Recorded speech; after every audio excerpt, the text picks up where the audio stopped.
Tenemos que revisar noticias. Hablemos de lo que pasó en la jornada anterior, cuando existe un pronunciamiento por parte del Ministerio Público. Así, el señor Juan Lanchipa, quien emite las siguientes palabras acerca de lo que sucedió, sí, el 2019.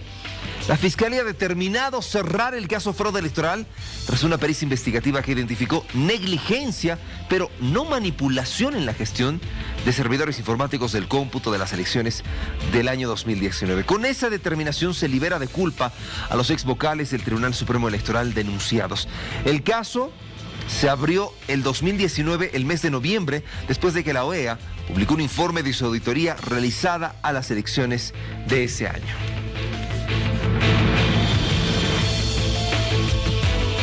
Y es justamente sobre este tema que haremos un análisis el día de hoy, porque sí lo merece, y estamos con Marcelo Arequipa, analista político. Bienvenido, un placer saludarlo. Buen día. Si no hubo fraude electoral y se cierra el caso, entonces, ¿qué pasó el 2019? Mira, en condiciones normales, en un país en el que la gente tendría una sensación de confianza sobre el sistema de justicia, pues esto debería resolverse por esta vía, ¿no? Es decir, por una vía de un procedimiento judicial, si quieres. Pero no estamos en ese escenario. No estamos en el escenario en el que la gente tenga necesariamente confianza de su sistema de justicia. Y segundo, que creo que es más complicado para el gobierno y para el movimiento al socialismo en pleno, es el hecho de que los bolivianos ya tenemos como parte de nuestro ADN democrático el hecho de resolver los problemas políticos por medio de las urnas. Sí. No llevar los problemas a los juzgados, no llevar los problemas a los tribunales.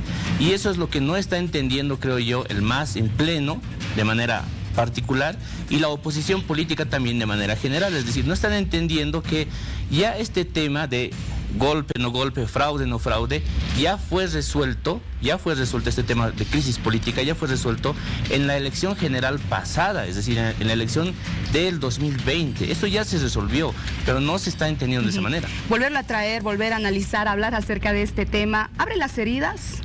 Yo creo que abre ciertamente una polémica muy fuerte en el país, pero polémica que creo que alimenta más a bandos opuestos que están en lados muy extremos.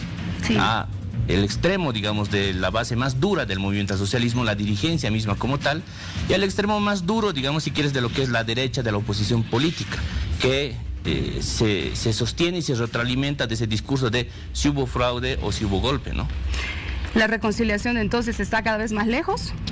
Mira, yo creo que de alguna forma, por eso como decía al principio, los bolivianos hemos entendido que octubre del año pasado fue el momento en el que fuimos a reconciliarnos. Solucionamos una crisis política profunda y muy dura que vivimos el 2019 en el país, en las urnas. Ahí la solucionamos. Y creo que ese fue el momento en el cual, de alguna forma, ya terminamos por reconciliarnos. El problema, como decía hace rato, es que el MAS, de manera específica, y la oposición política, de manera más general, no quieren resolver esto, no quieren entender que este tema ya ha sido resuelto. Entonces, luego, por tanto, hay una sensación ciertamente de polarización y hay una sensación de que no ha habido reconciliación, cuando en el fondo creo que en realidad ya hemos solucionado este tema. Bueno, hay muchos quienes coinciden contigo porque lo que se busca en este momento es trabajo, que mejore la economía, que mi negocio vuelva a reactivarse, el tema de salud. Pero el tema político como que no le es tan importante en este momento al ciudadano. Yo creo que, mira, en realidad yo creo que el problema político le es muy importante al ciudadano, sí. ¿Y por qué le es tan importante? Le es tan importante que decide por eso resolver este tema en las urnas. Otra vez, ya lo hicimos. Para mí es un tema muy importante ese, porque el resultado y el momento además en el cual se llevan adelante elecciones generales en pandemia y se las llevan de manera tranquila y pacífica, creo que eso ha denotado claramente que al ciudadano boliviano le importa muchísimo los problemas políticos, y ya resueltos, pues hay que hablar de otras cosas también, ¿no? Claro. Reitero, por eso ahora los ciudadanos están más concentrados en otros temas, porque se supone que en las elecciones ya se ha resuelto este conflicto, pero tenemos que analizar lo que está pasando, ¿no? Esta investigación realizada en Salamanca, España, ¿vale más que una auditoría de la Organización de Estados Americanos? ¿Vale más que el informe que presentaron los observadores, quienes han estado presentes en esos comicios? Mira, yo creo que tienen una validez que va de acuerdo al menú de la tendencia de quien pide el informe o de quien quiere agarrar un poco pedazos de los informes. Pero pidió el Ministerio Público, la Fiscalía. Pero agarras además pedazos de los informes. A eso me refiero con el hecho de que primero la Fiscalía no ha hecho pública todo el informe en extenso, no lo ha publicado todo. Sería interesante por eso revisar todo el informe. Ahora, hay una nota hoy día en un periódico de circulación nacional en la que coincide con algo con el informe de la OEA.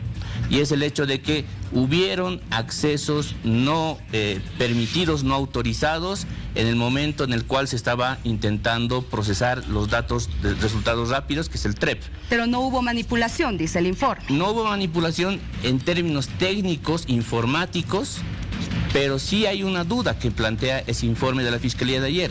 La duda es, para que hubiera manipulación tendría que haber habido un equipo coordinado entre los que manejaban el TREP y los que manejaban el cómputo oficial.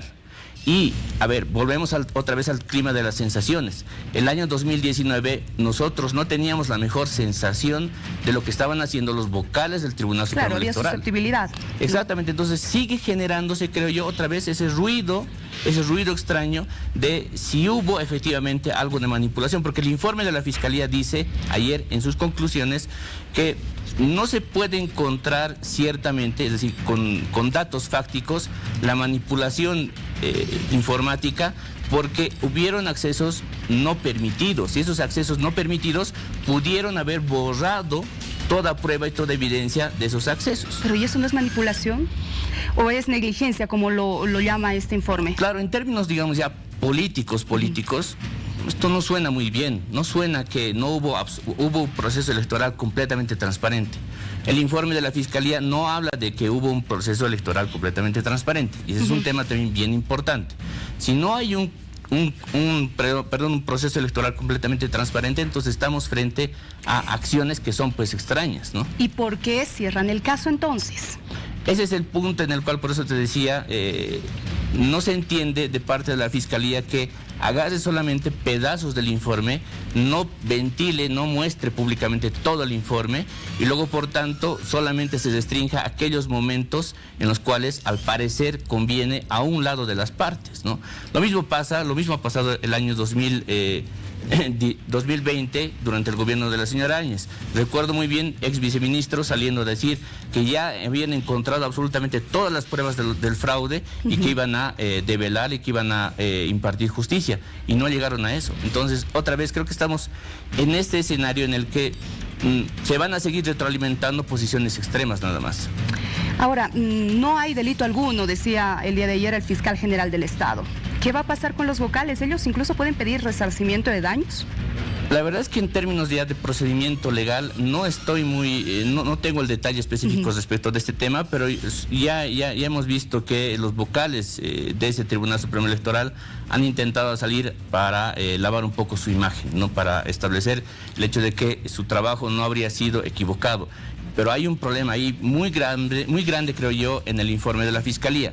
El informe de la Fiscalía, por lo menos en lo que conocemos de parte del fiscal Juan Lanchipa, habla de que el procesamiento y el momento en el cual la empresa Neotec, que es la empresa que hace la transmisión de resultados rápidos, habría introducido 2 servidores de manera extraña.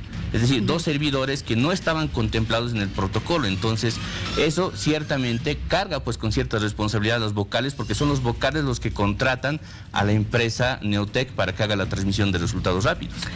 Bueno, Marcelo, hay varios temas todavía pendientes, ¿no? Y seguramente van a salir más, porque hay una pugna entre oposición y oficialismo. Eso es algo cierto. Te agradezco mucho. A ti, Iván. Continuamos con más.